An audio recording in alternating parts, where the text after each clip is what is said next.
Depuis une semaine, à cause de plusieurs rochers qui menacent de s'écrouler. Une société spécialisée en travaux aériens débroussaille le terrain, car ce lundi, ces gigantesques rochers vont être projetés sur la route. La route qui a été protégée. C'est quoi cette grosse dune? Donc en fait c'est une mesure de protection aussi bien pour la route que pour la vitrine du magasin et la maison qui se trouve juste derrière. Donc comme on va faire quand même tomber du gros caillou, du lourd, il faut vraiment sécuriser au maximum les habitations. Aujourd'hui déjà, les riverains ont dû évacuer leur maison à cause du danger permanent. Vous êtes inquiète ou pas pour les rochers? Oui, quand même. Hein. Pourquoi? On ne sait jamais si la maison ne tient pas. Dans le voisinage, la polémique gronde en tous les cas. La région wallonne n'a jamais entretenu ce rocher depuis des années, malgré des morceaux de pierre tombant régulièrement au pied de la colline. Il n'y a jamais d'entretien, on laisse ces rochers comme ça? On laisse tout comme ça.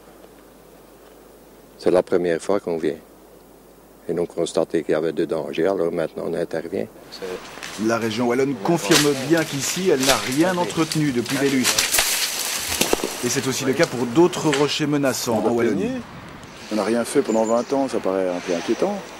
C'est la raison pour laquelle le ministre Ludgen a chargé son administration de répertorier donc par photographie tous les rochers qui appartiennent à la région pour pouvoir savoir rapidement de quoi on parle et agir en conséquence. Ici, faute d'entretien régulier, on a découvert un rocher en piteux état. Ce rocher est dans un état assez lamentable.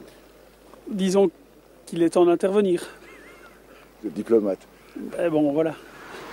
Lundi, une grosse partie de ces rochers sera donc mise à terre en extrême urgence.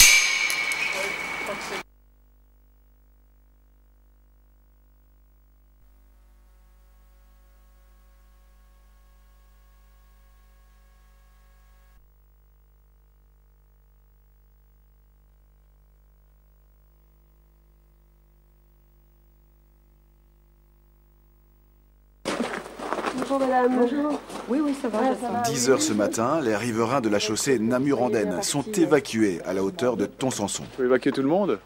Oui, effectivement. Hein. Il y a du danger à ce point-là? Ça risque d'arriver. Hein. Car un rocher de 4 tonnes doit être décroché de la falaise, le premier d'une longue série.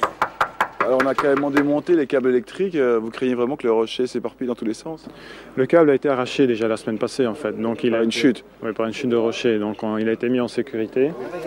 Effectivement, des morceaux de roche ont sérieusement mis à mal les lampadaires de la chaussée. Alors plus question de prendre le moindre risque. Une dune protège donc les maisons voisines et leurs vitrages. Mais l'évacuation n'est pas tout à fait terminée. Il reste à déloger ce cheval. Le cheval doit aussi évacuer? Je l'ai appris aujourd'hui, donc oui, le cheval doit aussi évacuer. Mais c'est vrai qu'avec les vibrations du sol, les autres jours, elle a eu un peu peur. Mais je me suis jamais dit que devoir évacuer le cheval, ça allait être, mais voilà. Même pas le temps de sceller l'animal, il faut y aller. D'autant qu'une première pierre est déjà mise à terre. Et pour la suite, on doit gonfler des coussins d'air pour décrocher le rocher. Et dès qu'ils ont évacué, on gonfle le deuxième coussin et l'écaille partira. Donc c'est le coussin qui va pousser le rocher? Exactement, oui. Ça va faire bras de levier pour pouvoir faire partir le rocher. Et c'est parti. 4 tonnes de roches portées sur le sol. Dans les prochains jours ici, plusieurs morceaux de rocher doivent encore être décrochés.